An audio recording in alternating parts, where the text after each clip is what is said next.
aboard the Omni-bus to Miscellanea. I'm Cyber and I'll be your overseer today. Today we have a special Valentine's Day episode. So with that being said, our stop, a friendly game for couples. However, do the couples know they're even playing? Written by Patrick Ryan. Valentine password.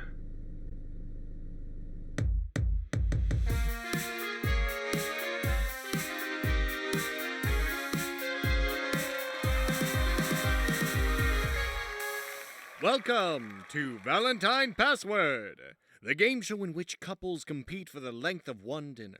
3 couples are given a free dinner at a fancy restaurant, but they are unaware of hidden cameras throughout the establishment.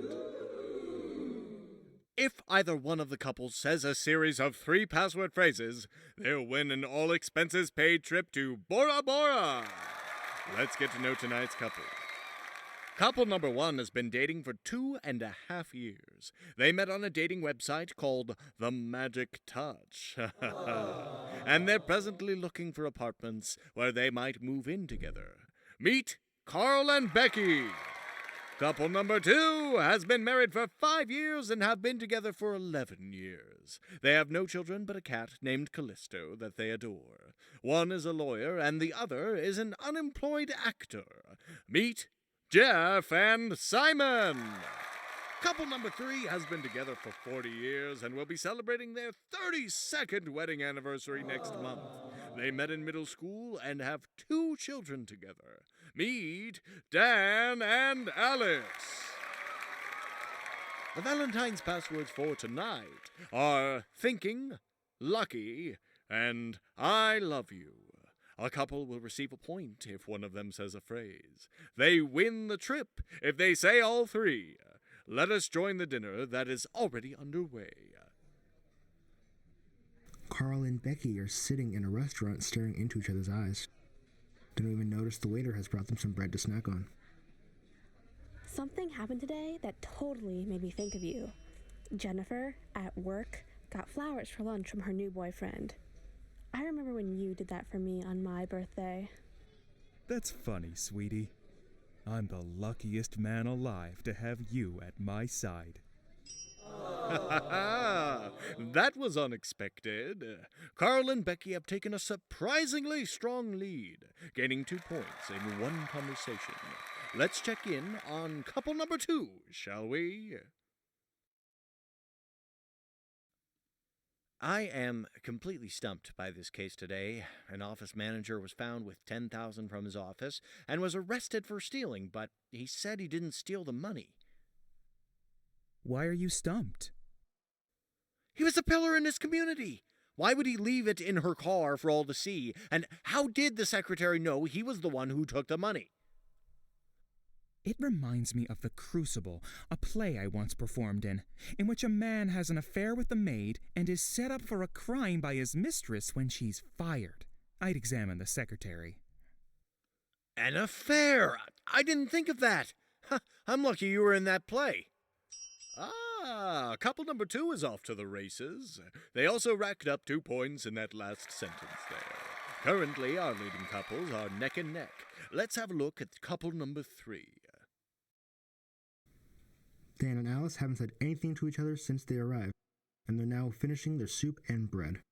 Oh, no! The main course is about to arrive, and Dan and Alice have barely spoken. What's this? It looks like Dan might be about to say something. Pass the salt? Well, it appears that Dan and Alice will have difficulty winning that trip. They have 0 points, and the dinner is just about halfway through. Let us return to Carl and Becky and see if they can get that last point. Carl and Becky are now eating their main course when all of a sudden, Carl receives a call on his cell phone. Becky gets sight of the screen, which reads, Angela. Who is that? It isn't anyone. Just someone I work with. How come you never brought her up before? It's never come up, and she's new there anyway. Why don't you take the call? Are you afraid to pick up the phone in front of me? Are you scared of what she'll say? We're eating dinner. I'm not gonna answer the phone while we're eating. Call her back. It must be very important if she's calling after hours. Can't we simply eat? I swear, you're insane. You get jealous over the smallest things that mean nothing. Call her back, Carl. I'm not calling her back. Becky throws her napkin on the table. I need to go to the bathroom. Uh-oh! With only 1 point to earn to win the trip, Carl and Becky have hit a little snag in the game. Let's check in with couple number 2 once again. Jeff and Simon have now got their main course. Jeff is eating steak, and Simon is eating chicken. This chicken is quite excellent. When I was in a streetcar named Desire, they served me this horrible dry chicken during the dinner party scene. If they had given me this chicken, I wouldn't have minded so much. Uh-huh. You know, the community theater is bringing back A Streetcar Named Desire next season. I feel like I could still play Stanley. Maybe I should audition. Uh-huh. You don't think I should audition? I never said that. You never encourage my acting. Do you want me to work as a store clerk or something? I didn't say that either. You didn't have to. Every time I talk about my career, I know precisely what you're thinking. Are you going to tell me what I'm thinking now? What are you thinking then? You have to be real sometimes, too. You haven't had any parts in over a year. You can't reach your agent, and the last time you were paid to perform was in a toothpaste commercial over 2 years ago. I don't want to talk about this anymore. Just eat your steak. That's quite a turn of events for Jeff and Simon. They scored 2 points very fast during the dinner, but they also encountered a major hurdle in winning that trip. Let's check in with Alice and Dan once more. Alice and Dan also have their entrees and eat quietly, enjoying their meal and soaking in the ambiance. Dan finished his bolognese and wiped his mouth with his napkin. How was it, hon? It was good. Yours? A little gamey. Oh. Well, that conversation is riveting. Let's check back in with Carl and Becky. I'm going to take an Uber to my sister's house tonight.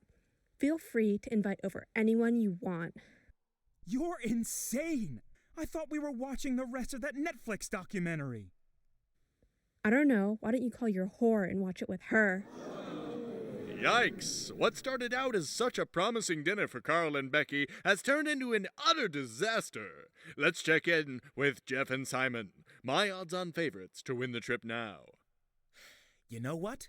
The next time I perform, I just want you to stay home and not think about it. Great! Next time your cast has an audience member in an infomercial, I'll pass. That was one time! I think that's it for couple number 2. Yet another promising night has ended in disaster. I suppose we can check in with Dan and Alice. Perhaps they can earn a point by accident. Dan and Alice finish their meal, and Dan pulls out his wallet to leave a tip. They stand up from the table without saying anything. Dan helps Alice by putting on her jacket. Then Dan puts on his coat. We were lucky to win this dinner. It was nice. I was thinking to myself, you deserve a nice evening out. Thank you, hon. I love ya. I love you too, always and forever. Oh my God! In an upset that hasn't been since the Miracle on Ice in the 1980 Olympics, Dan and Alice have won the trip to Bora Bora. A couple that said no more than 15 words to each other the entire dinner won the game. It simply goes to show that after you've been together long enough, sometimes a few words are all you need. Boing!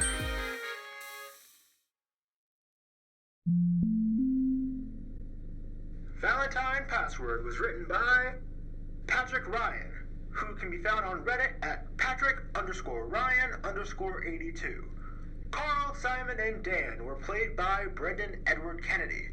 They can be found on SoundCloud.com/Gumption Voiceovers or Casting Call Club at GumptionVO, as well as BEKennedy.net. The game show host and Jeff were played by Zane Boyer. Zane can be found on Instagram at _Zane_Boyer, and they even have an IMDb that'll be linked in the description.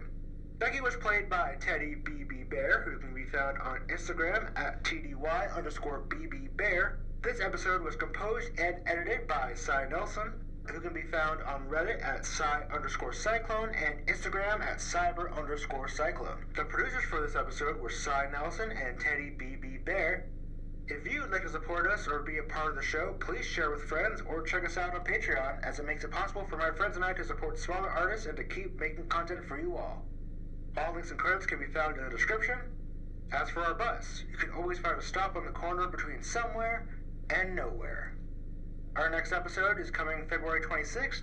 Thanks for listening. Stay safe, stay cozy. We hope to see you soon.